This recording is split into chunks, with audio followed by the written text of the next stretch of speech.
नमस्कार दोस्तों, स्वागत करते हैं हमारे चैनल पंडित न्यूज भोजपुरिया में। आज हम बात करेंगे बिहार बिहार के लोकसभा चुनाव के बारे में।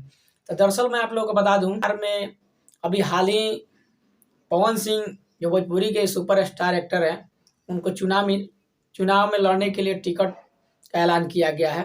लेकिन आगे क्या सच्चाई है वो चुनाव लड़ने पर ही पता चलेगा, क्योंकि हम इस पे भरोसा नहीं कर सकते हैं। तो चुनाव लड़ेंगे तो सबको हो जाएगा और सब लोग ट्वीट कर रहे हैं, तो सच्चाई है कि इस बार पवन सिंह सांसद का चुनाव लड़ेंगे।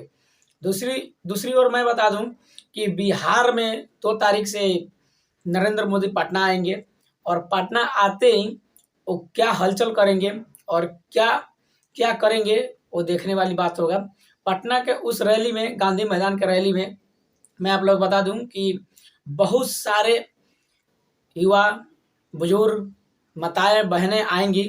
लेकिन वहाँ देखने वाली बात है कि नरेंद्र मोदी क्या कहते हैं, क्योंकि बिहार का पब्लिक कह रही है कि नरेंद्र मोदी जो वादा किए हैं अभी तक पूरा नहीं किए।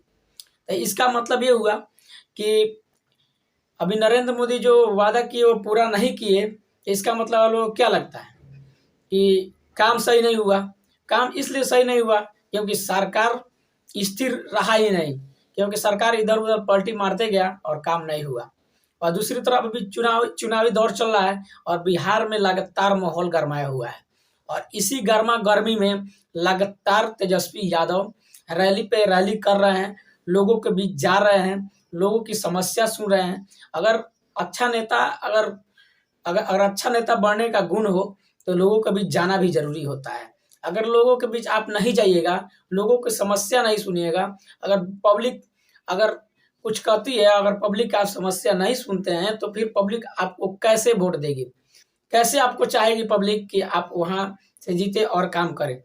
तो मैं बिहार में जब भी कुछ होता है तो लोग वहाँ, जितने भी बिहार के नेता है, छोटे नेता हो या बड़े नेता हो, बिहार के पब्लिक भी चाहते हैं। लेकिन इसी दौरान जब वो जीतने के बाद बिहार के कभी भी किसी भी जिले में आप नहीं देखिएगा, क्योंकि उनके जाने का दोबारा मौका इसलिए नहीं मिलता क्योंकि हम लोग गलत नेता चुन लेते हैं।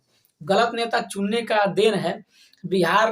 ये समस्या तो उनको पता है कि हाँ समस्या है, लेकिन समस्या ठीक नहीं कर सकते, क्योंकि उनको जो चुनाव जीतना था वो तो जीत चुके, कुर्सी मिलना था वो कुर्सी बांध के बैठे हुए हैं, लेकिन वो कुछ कर नहीं सकते हैं।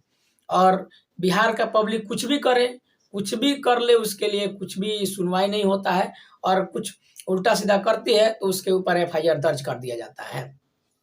इसी बीच मैं आप लोग बता दूं कि बिहार में जब 4 लाख लोगों को नौकरियां हुई थी और उसमें क्या सच्चाई है क्या नहीं है, अभी इसका जांच चल रहा है। लेकिन अभी लोकसभा का चुनाव जो नजदीक आ रहा है, इसमें लगातार सारे युवा नेता तेजस्वी यादव, चिराग पासवान और नरेंद्र मोदी जी जो है बिहार में वो अपना रैली करते नजर आएंगे। और में जब ये नेता कुछ अच्छा करने पर आते हैं तो अच्छा नेता चुनिए। वोट देने का अधिकार आप लोगों का है, लेकिन वोट अच्छा नेता को ही दीजिए कि जो बिहार के रोजगार के बारे में बात करे, जो बिहार के पलायन रोकने के लिए बात करे। ऐसा नहीं है कि हम लोग वोट कर देते हैं और बिहार को कुछ होता नहीं है। और बोलते हैं नेता सब बोलते हैं क्या कि बिहार में हम इतने पलायन रोक दिए। मैं आप लोगों को बता दूं कि मैं भी जहाँ से मैं वीडियो बनाता हूँ, मैं भी एक बिहार का वासी हूँ। और बिहार में अगर रोजगार होता तो मैं दूसरे जगह आके नहीं काम करता, मैं यहाँ काम भी करता हूँ और वीडियो भी बनाता हूँ।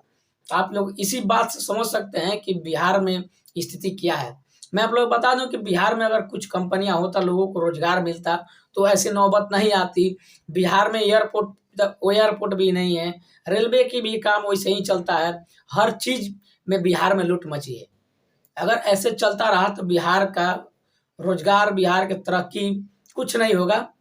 ये नेता जो होते हैं जीत के अपना जश्न मनाने लगते हैं और बिहार को डुबा देते हैं। इसी डुबाने के चक्कर में आज बिहार को विशेष राज्य का दर्जा भी प्राप्त नहीं हुआ। किस लिए प्राप्त होगा? क्योंकि सरकार एक जगह टिकती नहीं है। सरकार ये कि पलटी अब सरकार मार देगी तो उसमें काम क्या होगा? अगर काम भी होता है तो कुछ भी नहीं होता है। और इसमें नरेंद्र मोदी जी जो वादा किए थे कि हम लगातार रोजगार देंगे, तो रोजगार वो सरकारी नौकरी से न होते हुए वो अप्रत्यक्ष रूप से रोजगार देने का काम भी कर रहे हैं। लेकिन मैं आप लोग बता दूं कि बिहार में तो ऐसा कुछ भी बात नहीं है। बिहार में केवल नौकरी अगर दे दिया जाए तो उससे सारे लोगों का विकास नहीं होगा। इसलिए विकास नहीं होगा क्योंकि नौकरी एक ही जगह सिमट के रह जाएगी। अगर बिहार में 10 लोग हैं, अगर कंपनी होता तो 10 आदमी काम करता तो 10 जगह से पैसा आता। लेकिन यहाँ नौकरी हो जाएगी तो यहाँ नौकरी की वजह से वहाँ 2 से 4 लोग भी बेरोजगार हो सकते हैं। क्योंकि बिहार में अभी जितने युवा रेलवे में आप लोग देखे होंगे, रेलवे में लगातार हड़ताल पे हड़ताल चल रहा था, उसका समस्या हुआ, फिर टीचर का समस्या हो गया और दूसरी तरफ पेपर लीक। बिहार में तो सबसे बड़ा कंडीशन है कि छात्रों के भविष्य के साथ खिलवाड़ किया जाता है। वहाँ बिहार में कुछ हो या ना हो, छात्रों के भविष्य के साथ हर साल खिलवाड़ होता है। ये मैं हमेशा से देखते आ रहा हूँ। जब से मैं थोड़ा बहुत जानने लगा तब से मैं देखते आ रहा हूँ, जब भी कभी कुछ होता है तो बिहार का पेपर लीक हो जाता है। इसमें बिहार के सरकारी जो कर्मचारी है सब दोषी है। अगर उनके पास से जाता है पेपर और लीक हो जाता है तो इसमें बताइए बिहार के किसका दोषी माना जाए? सरकार को दोषी माना जाए? क्या सरकार पेपर के लिए काम करती है? नहीं करती है, उसका कर्मचारी काम करता है। अगर कर्मचारी लीक कर देता है तो भ्रष्ट कर्मचारी होता है। अगर आप लोग हमारे वीडियो से संतुष्ट हैं तो कमेंट बॉक्स में अपना राय जरूर दीजिएगा। और बिहार में पलायन रोकने के लिए और रोजगार को बढ़ावा देने के लिए किस सरकार को आप लोग चुनेंगे, एक बार कमेंट बॉक्स में जरूर बताइएगा। और वीडियो अच्छा लगे तो चैनल को सब्सक्राइब जरूर कीजिएगा और लाइक करके ही जाइएगा। जी धन्यवाद।